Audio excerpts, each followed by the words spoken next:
Sådan skifter du dækket på dit Kugan G2. Det første vi gør er at se om det virker, og så skal vi lige høre bremsen.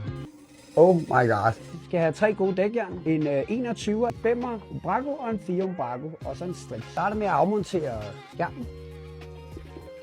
Sådan. Så tager vi bremsen af. Så tager vi hjulboltene. Sådan. Vi fjerner hårdkablet først her i holderen.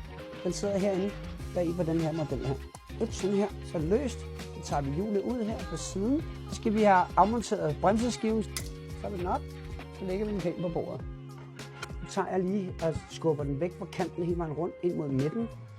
Så vi får så meget at arbejde med som muligt. Tricket er 3 store dækjern. 1, 2 og 3. Så gør man sådan her. 1, 2 og 3. Bop. Så er du hermed afmonteret. Kan den være lidt sej, så kan man tage den ind her på et. Siden og lige gøre sådan her, så jeg kan gå på. Sådan. Så gør man. Se med i part 2, hvor vi viser, hvordan man monterer dækket igen.